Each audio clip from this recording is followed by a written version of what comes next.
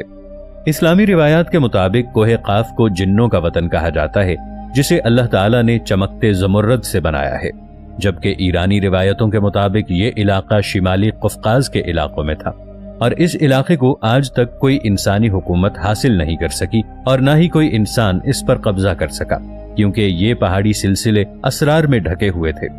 کوہ قاف دراصل ایک پہاڑی سلسلہ ہے۔ اسے زمین کا سب سے دور دراز مقام کہا جاتا ہے، جو داستانوں میں زرتشت کی زمین اور سی مرغ نامی ایک پرندے کی وجہ سے مشہور ہے۔ کہتے ہیں کہ یہ پہاڑ سبز زمرد پر مشتمل ہے۔ اس زمرد کی وجہ سے آسمان کو سبز رنگ عطا کیا گیا ہے۔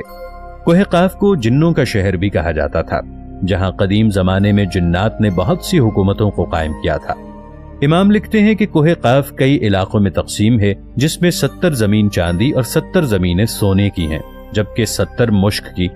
عربی کتابوں کے مطابق کوہ قاف چند پہاڑی سلسلوں میں سب سے اونچا پہاڑی سلسلہ ہے، جو اللہ تعالیٰ کی طرف سے زمین کو سہارا دینے کے لیے بنایا گیا تھا، اور اس دنیا میں جتنے بھی پہاڑی سلسلے ہیں ان سب کی شاخیں زیر زمین کوہ قاف سے جڑی ہوئی ہیں۔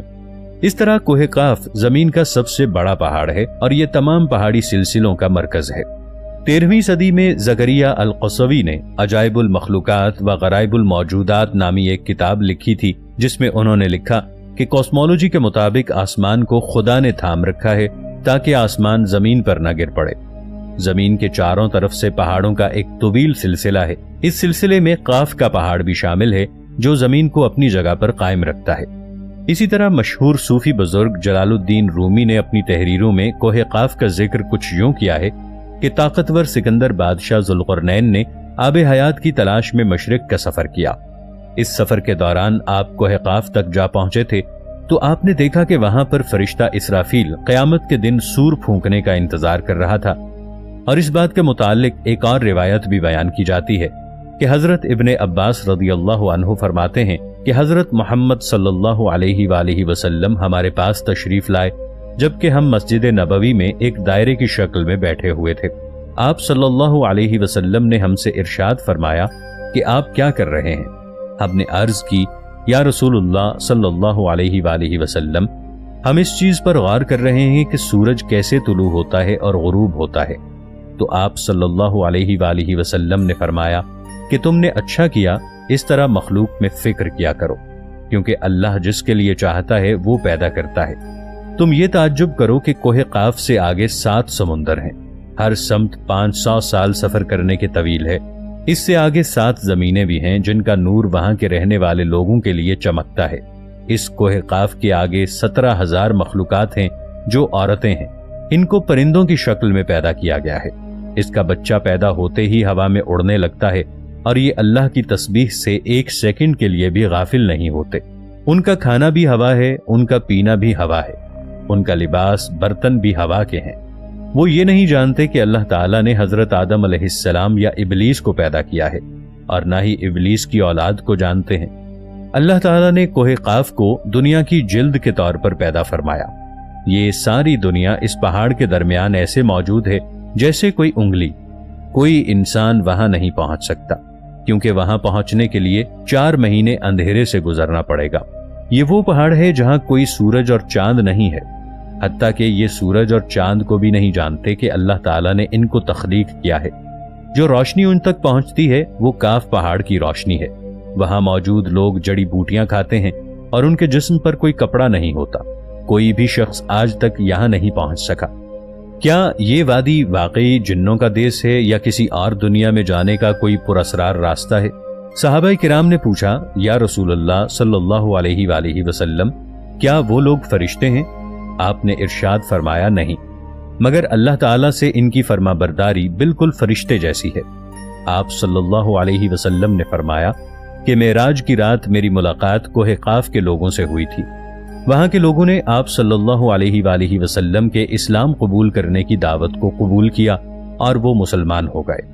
صوفیاء کرام کے نزدیک کوہ قاف دراصل اس زمین میں موجود پہاڑ نہیں ہے، بلکہ کوہ قاف سے مراد مثال میں واقع وہ پہاڑی سلسلہ ہے جو بذریعہ کشف اولیاء کرام کے مشاہدے میں آتے ہیں۔ جیسا کہ خواجہ فرید الدین عطار جیسے صوفیاء نے اس تصور کا مشاہدہ کیا ہے۔ طریقت میں کوہ قاف کو شعور کا ایک دائرہ اور مرید کا حق سمجھا جاتا ہے۔ اسے پا کر بندہ فنا فی اللہ کے درجے تک پہنچتا ہے۔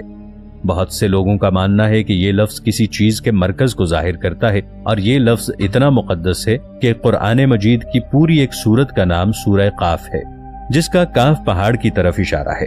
اس میں اللہ تعالیٰ کی وحدانیت، موت اور زندگی کا نظریہ پیش کیا گیا ہے۔ جغرافیائی اعتبار سے کوہ کاف اس زمین میں کہاں موجود ہے، اس بارے میں مختلف نظریات پیش کیے جاتے ہیں۔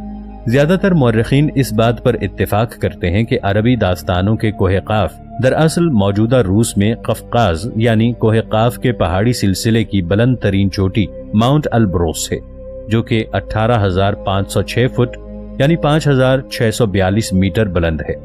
یہ واضح نہیں ہے کہ کوہ قاف کا سلسلہ یورپ میں ہے یا ایشیا میں۔ کوہ قاف کے دامن میں واقع چچنیا کی چھوٹی سی جمہوریت، جس کا رقبہ 15,000 مربع کلومیٹر ہے اور آبادی 10 لاکھ سے بھی کم ہے، کوہ قاف کا یہ علاقہ 16ویں صدی سے صفوی ایران، سلطنت عثمانیہ اور روس کے درمیان کشمکش اور معرکوں کا مرکز رہا ہے۔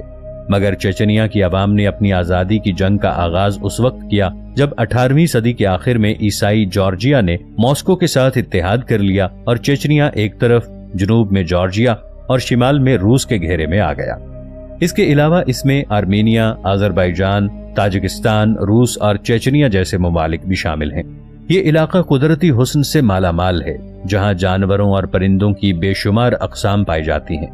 قفقاز کا پہاڑی سلسلہ شمالی قفقاز اور ماورا قفقاز میں تقسیم کر دیا گیا ہے۔ شمالی قفقاز روس کی ایک سرزمین ہے، جبکہ ماورا قفقاز میں خود مختار ریاستیں جارجیا، آرمینیا اور آذربائیجان واقع ہیں۔ اس کے پہاڑ کافی ڈھلوان ہیں۔ اس پہاڑی سلسلے میں 5,000 میٹر سے زیادہ لمبے چند پہاڑ ہیں۔ سب سے اونچے اور لمبے پہاڑ البرس اور کاسپک ہیں، جن کی بلندی بالترتیب 5,642 اور 5,033 میٹر ہے۔ ان پہاڑوں میں برف سے لپٹی ہوئی سفید 2 چوٹیاں ہیں۔ دراصل یہ پہاڑ مردہ آتش فشاں ہیں۔ پہاڑوں کی مخروطی شکل ڈھلوانوں پر گرم گیسوں کا اخراج اور معدنی پانی کے سرچشمے سے آتش فشانوں کے پھٹنے سے گزرے وقت کی یاد آ جاتی ہے، جس علاقے میں معدنی پانی کے چشموں کی زیادتی ہے۔ سب سے مقبول سرچشموں کے نام نارزان، برزومی اور یاسین توکی ہیں۔ ان کے نزدیک مشہور صحت گاہیں اور تفریحی مقامات واقع ہیں، جہاں روسی لوگ سوویت کے زمانے سے آرام و تفریح کرنا پسند کرتے ہیں۔ یہاں آبشاروں اور چھوٹے چھوٹے چشموں کو دیکھ کر ایسا لگتا ہے کہ آسمانوں سے جنت زمین پر اتر آئی ہے۔ یہاں آبادی بہت کم ہے۔ یہ پہاڑی سلسلہ ایشیا کو یورپ سے جدا کرتا ہے۔